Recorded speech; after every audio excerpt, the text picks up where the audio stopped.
You're watching Newsday TV. I'm Shari Einhorn. An MS-13 gang leader has been sentenced to 68 years in prison. Alexei Sains pleaded guilty for his role in 8 murders. 2 of those include the 2016 killings of Brentwood High School students Nisa Mickens and Kayla Cuevas. I brought her ashes in today. Thank God Judge Brown let me do that. But she had to be here with me so that I can speak for her. Prosecutors say the 29-year-old led the gang's Brentwood and Central Islip-based clique. Sean Diddy Combs has been denied bond while awaiting sentencing in his sex crimes case. The music mogul was acquitted of sex trafficking and racketeering charges. Combs was convicted of a prostitution-related offense for transporting people across state lines. A sentencing date was not set yet. A local bagel manager who was arrested by ICE will not be immediately deported. That's according to the attorney for Fernando Mejia. The 41-year-old won a temporary reprieve from the deportation order. Mejia was arrested last month in the parking lot of Schmear Bagel and Cafe. The Port Washington community and public officials have been calling for his release. The building where a tour bus sank into a parking lot has closed. The town of North Hempstead says workers have been banned from going into the office building while structural issues are resolved. Last week, the parked bus fell into a hole on the roof of the parking garage. No one was injured. Well, ahead of the 4th, Long Islanders will be seeing more patrols on Shark Watch. Governor Hochul says more drones and trained lifeguards will be deployed across state beaches. The announcement follows a recent shark bite in Nassau when a woman was attacked while swimming at Jones Beach. Now let's take a quick look at tomorrow's weather. We have a sunny day with warm temperatures into the high 80s.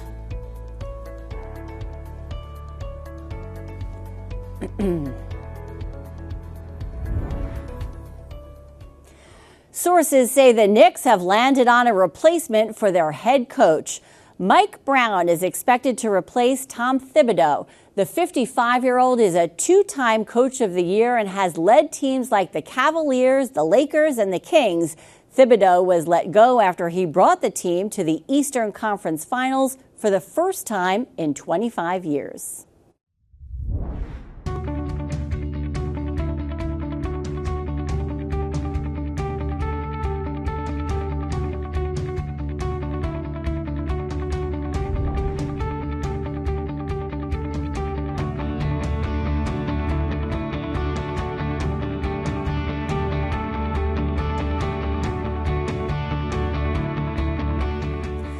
Nassau County is highlighting the dangers of fireworks.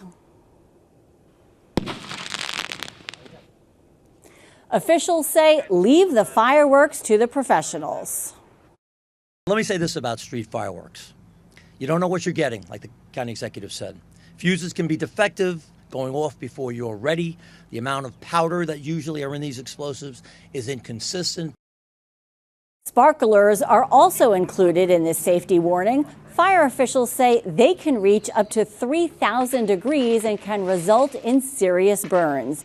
Now, there are plenty of events going on across the island this weekend where you can check out fireworks safely. In Nassau, you can find displays at Jones Beach at 9:30 on Friday night. In Suffolk, you can find rides, food, and fireworks at the Independence Celebration Carnival on Saturday. The fireworks show will begin at dusk. You can also find more events coming up in your area in our July 4th events guide that is found at Newsday.com.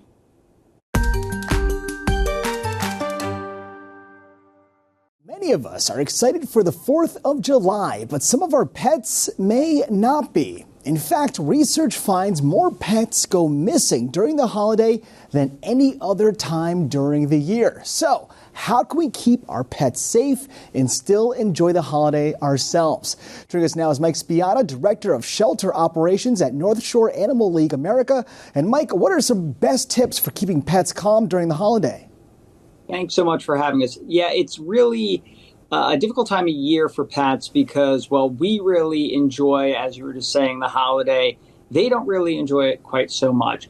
One of the big things, first and foremost, especially I would say in the days leading up to the 4th of July and especially this year following, because it falls on a Friday, is to make sure that we set up a space in our home, whether you have a cat or a dog, that's a calm space for that animal. That doesn't necessarily mean a quiet space, because a lot of times people might equate calm to quiet. We actually want to create some sort of calming environment with some sort of ambient noise that will actually help drown out any noise from outside, like fireworks. And I would suggest, if you can, to spend time in that space with them.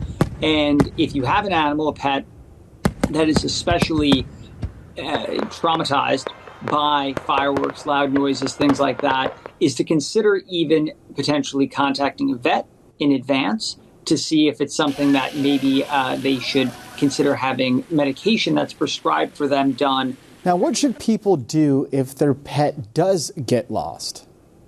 The first thing they should do is contact their local shelter, the local authorities. So the police precinct in your area is the first place I would contact.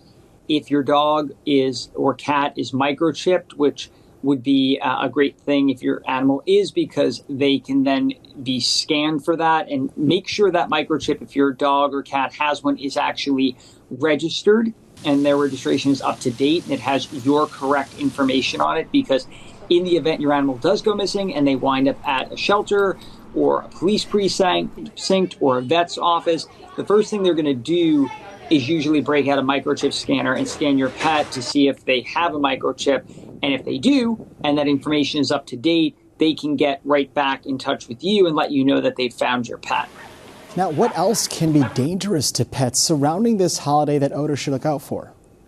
So a lot of times, obviously, this time of year, we have big get-togethers with family and friends.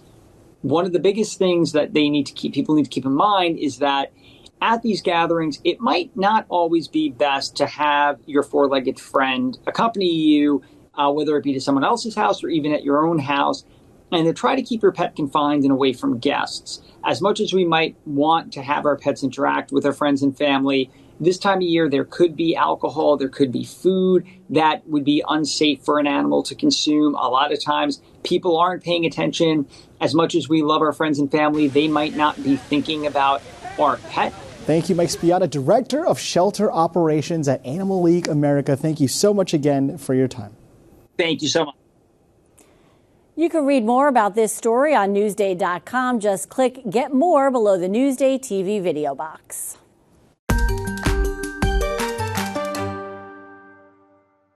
It's the summer of 1776. The fire of the Revolution is ignited, and the British tall ships of war arrive on Long Island. Fishermen and farmers take up arms to fight for their life and their liberty. The Battle of Long Island is fought in Brooklyn. The British victorious, the Patriots with casualties retreat, and the island becomes the breadbasket for the British. Long Islanders are held captive, and for some, their only choice to serve their captors, but for others, espionage. General George Washington knew the war could be won by outwitting the King's army, and Long Island was the prime place to send a spy. And he called upon Colonel Benjamin Talmadge of Setauket. Benjamin Talmadge, when he became head of intelligence under General Washington, he said, we don't want single mission spies. They stand out like sore thumbs. We need a network. We need a ring of people who know and trust each other. Called the Culpser spy ring. So he recruited his childhood friends, Abraham Woodhull and Caleb Brewster, from his hometown in Setauket. It was an elaborate plot. Woodhull would hand off the most recent intel to Brewster, who rode across Long Island Sound to Connecticut, where Talmadge was stationed. There was Austin Rowe, who rode on horseback back and forth from Setauket, carrying secret messages of British troop movements in New York City from Robert Townsend of Oyster Bay. I think that most Long Islanders would be very surprised to hear that our little hometown played such an integral role in turning the tide of the Revolutionary War. And this legacy has been preserved by Tri-Spy Tours in Setauket. People really get to paddle through history. The community is our museum, and everywhere you turn there's an artifact. And the big thing I always like people to walk away with is is that the members of the Culpser were ordinary people, but they were ardent patriots and they believed in the cause.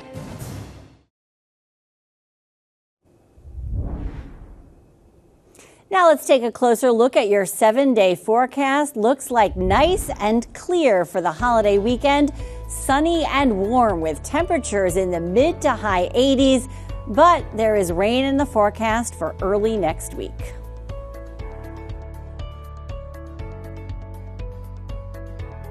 Long Island weather is brought to you by Sun Nation Energy, helping Long Island homes and businesses save with solar for over 20 years.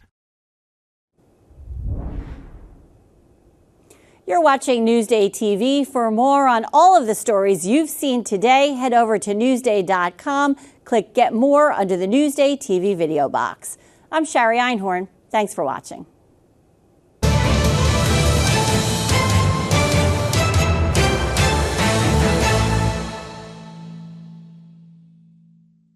Watch Newsday TV on the big screen. Use the remote to activate Siri, Alexa, Roku, or the Google Assistant on your streaming device. Say, install Newsday. Newsday TV, covering Long Island like no one else can.